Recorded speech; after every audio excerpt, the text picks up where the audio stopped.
Salam, peace be upon you, my Rafiq, as we say in Kabul.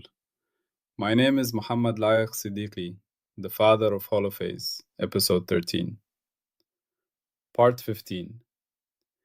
Timeless and spaceless, before container.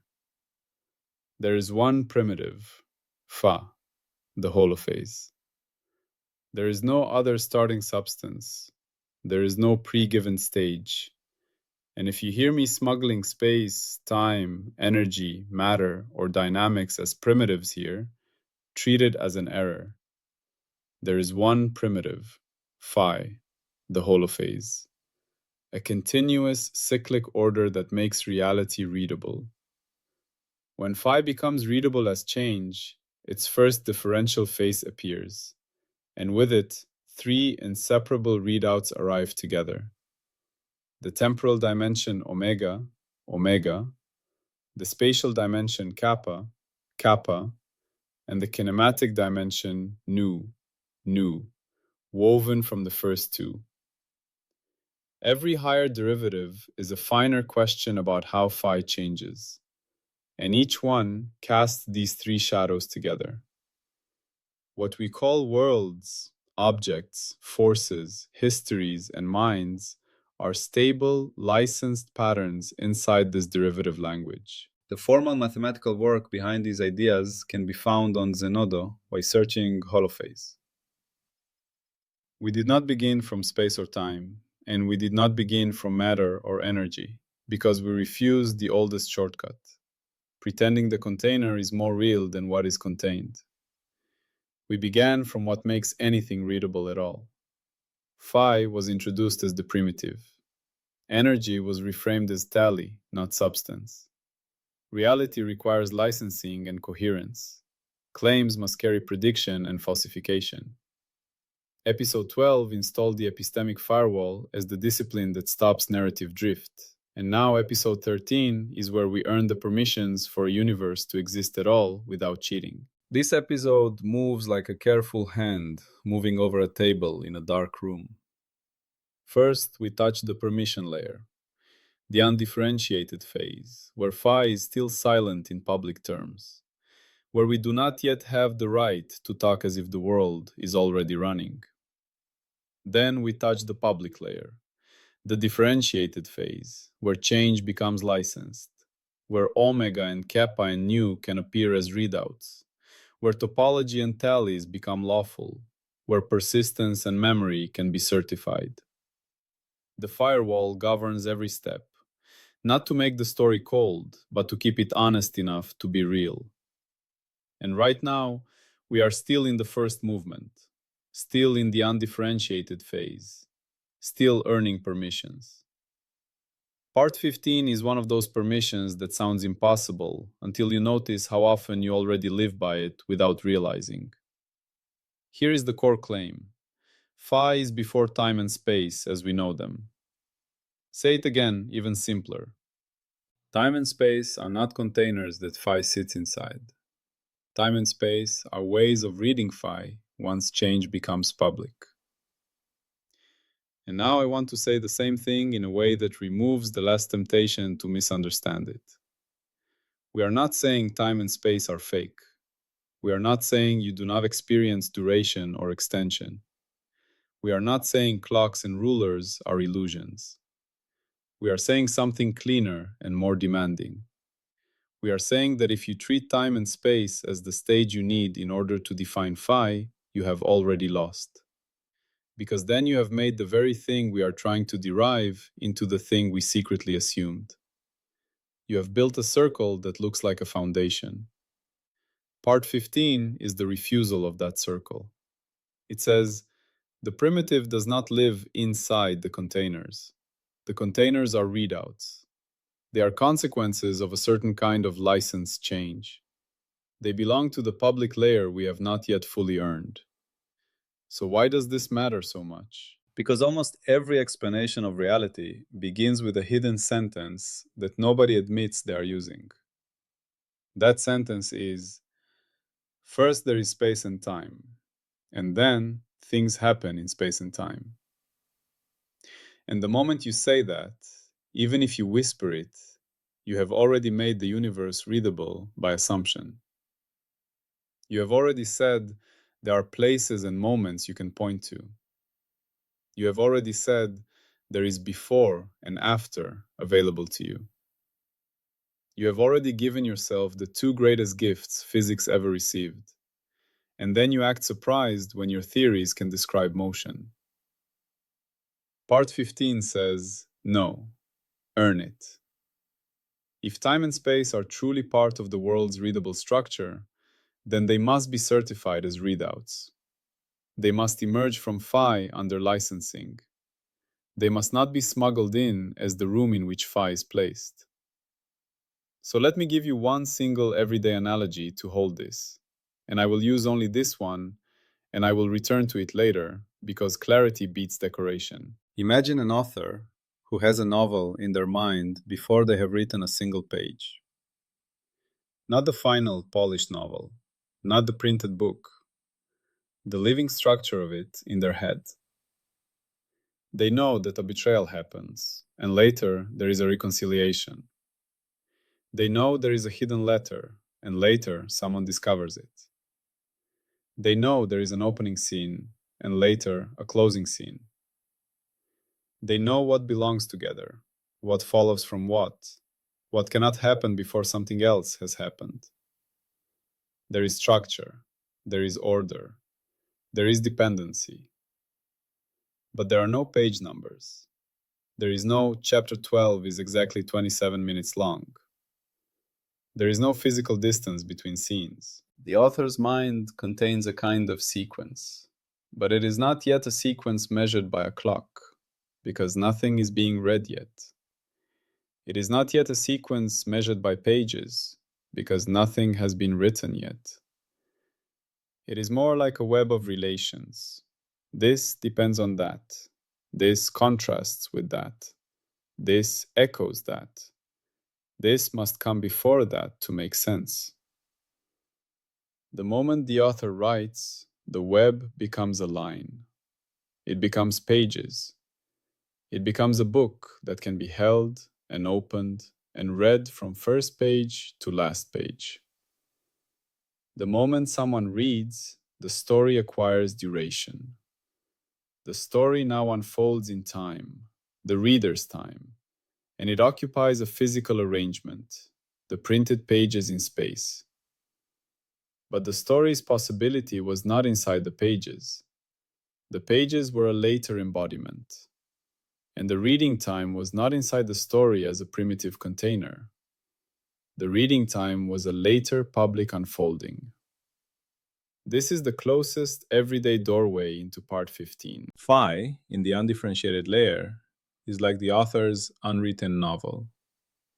It has orderability, it has comparability, it has structure, it has constraints, it has coherence.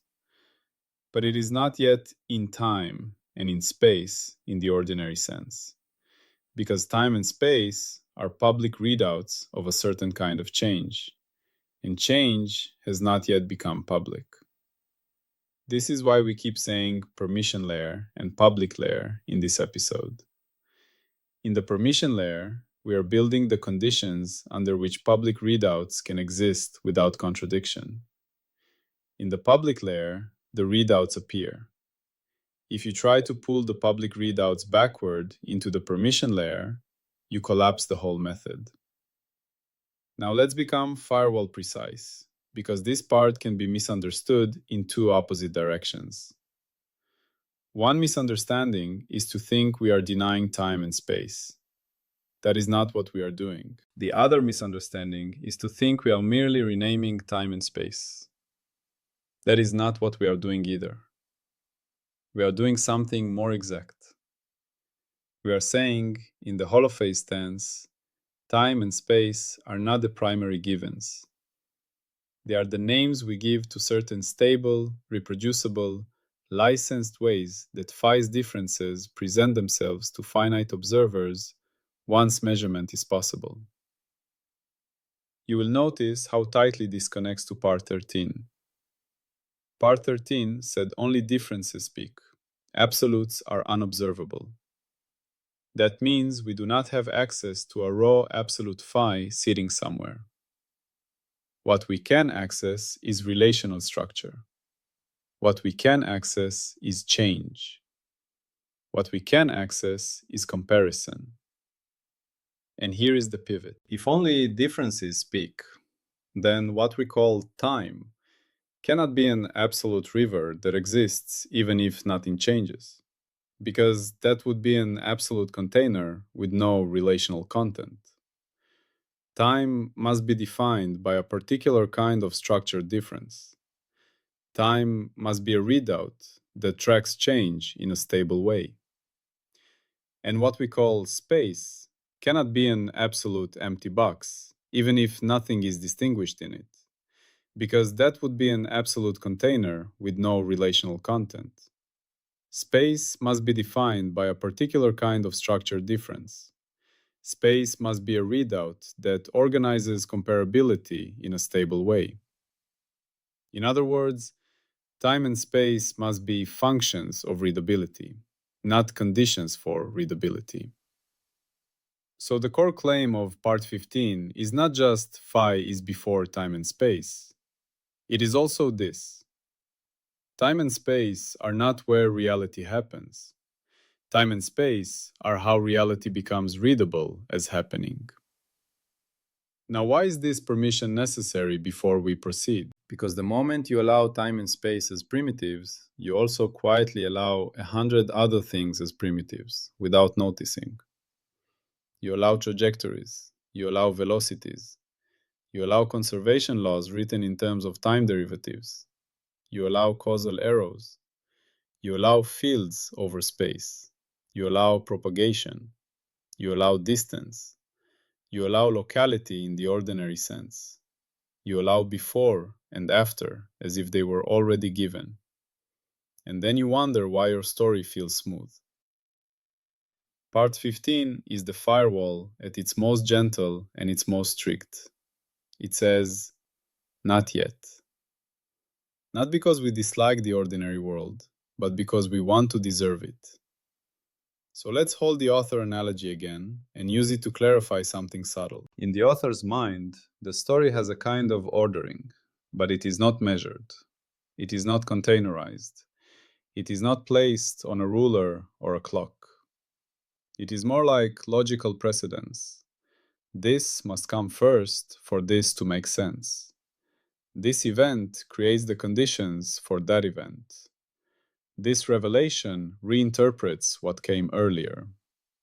That is a kind of structure that exists without pages and without reading time.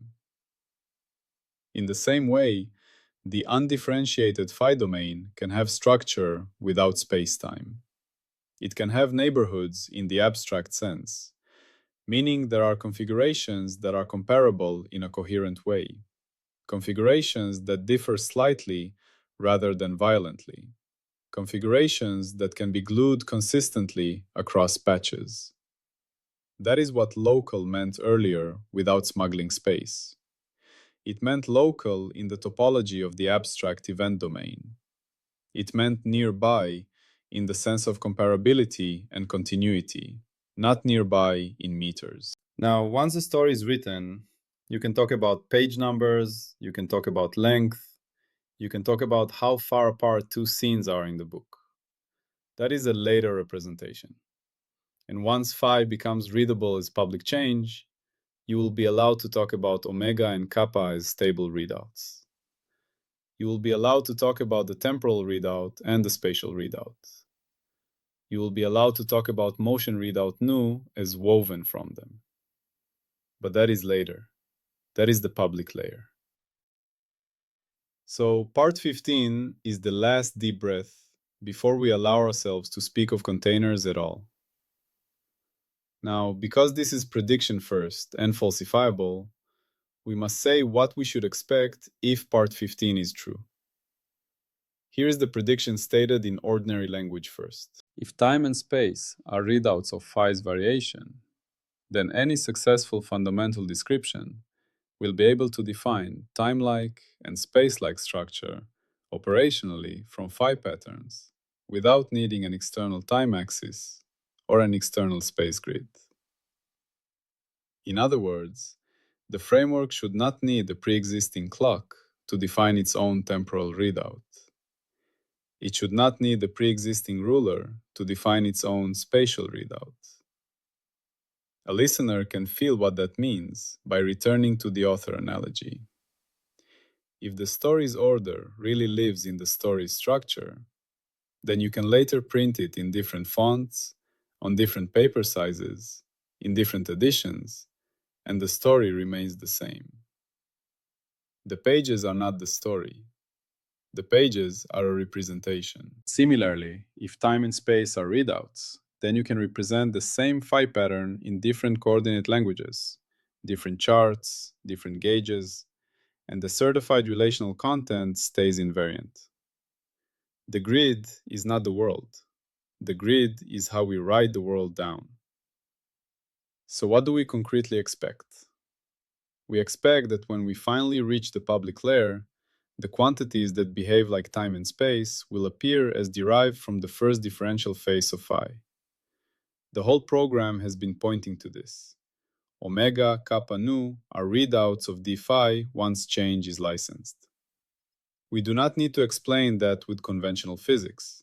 We simply need to keep it clean in holophase native terms. We expect that clocks, in the deep sense, will be ways of stabilizing a phi pattern so that a consistent interval can be read.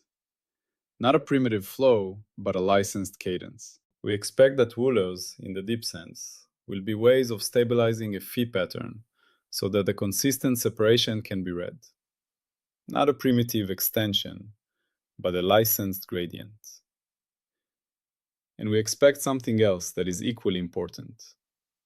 If time and space are readouts, then any two descriptions that differ only by how they label the container should agree on what is actually observable, because observables are relational differences, not coordinate marks.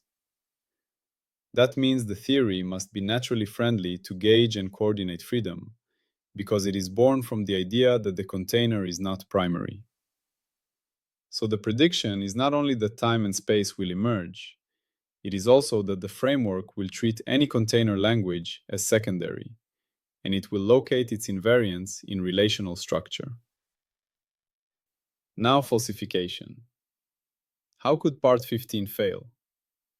It could fail in the most direct way imaginable. If it can be shown that phi cannot even be defined, cannot even be compared, cannot even be posed as a primitive without presupposing time as a primitive container, then part 15 fails.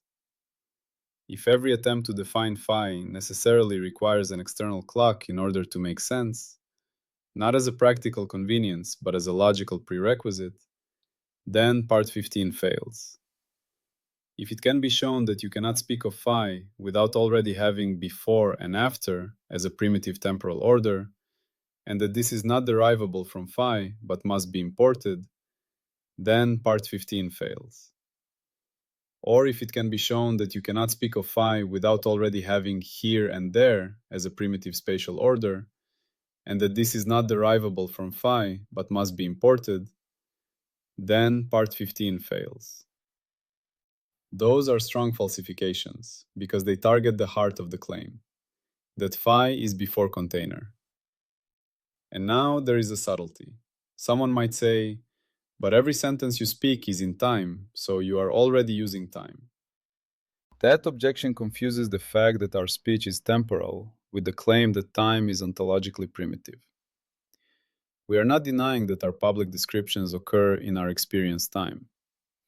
We are saying that the foundation of the universe does not require time as a primitive container. We can talk about timeless structure while living in time, just as an author can imagine a story structure before writing pages while living in their own time. So the falsification must be about logical necessity, not about the practical fact that humans speak sequentially. Now scope and limits, because we must not overclaim in the undifferentiated layer. Part 15 does not yet give us a full derivation of time and space. It gives us permission to treat time and space as derived readouts rather than containers. It does not yet tell us how omega and kappa become public. That is for later parts where licensing, measurement windows, coherence thresholds, and certified readouts are installed. It does not yet allow us to talk about propagation or causation or dynamics in spacetime. Those belong to the public layer. It does not yet allow us to make ordinary claims like this happens at a location or this happens at a time in the primitive layer, because location and time are precisely the containers we are refusing to assume. So part 15 is a discipline. It is a boundary. It is a refusal to use the words time and space as if they explain anything at the root. And because the mind always tries to smuggle energy in as the secret container, let me remind you cleanly.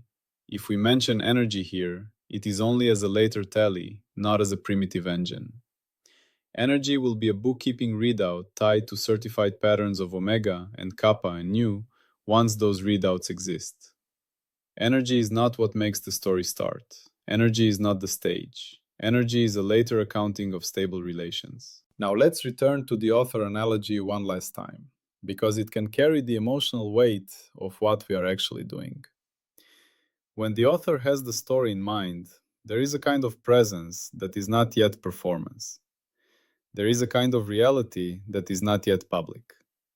It is real enough to constrain what can later be written, but it is not yet readable by anyone else. Then the author writes, and suddenly the story becomes public. It acquires pages. It acquires an order that can be shared. It acquires a container that can be pointed to. Others can enter it, and they can agree on what happens on page 50, and they can argue about what a sentence means, and they can reread it, and they can quote it. Public readability requires embodiment. It requires licensing. It requires a stable carrier. Part 15 says, time and space are part of that embodiment. They are part of how the story becomes public. They are not the precondition of story existing as structure. This is why part 15 belongs exactly where it does in the sequence. We have already said only differences speak. We have already said the primitive is relational. Now we must refuse the biggest absolute of all, the container itself. Because if the container is absolute, then you have already violated part 13. You have already asserted something unobservable as fundamental. You have asserted a stage no one can measure except by relations. You have asserted a box that only ever shows itself as differences. So the honest move is to demote the box and elevate the relational readout. Time and space are readings, not containers. That is the memory hook, and it is not poetry. It is a strict methodological instruction. Do not treat the coordinate grid as the world.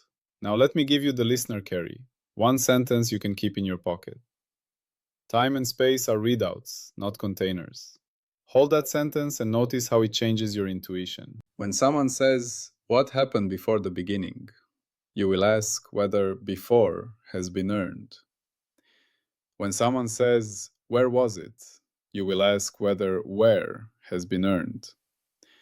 When someone tries to explain phi by saying it exists somewhere and somewhen, you will recognize the circular move, because somewhere and somewhen are precisely what the program promises to derive.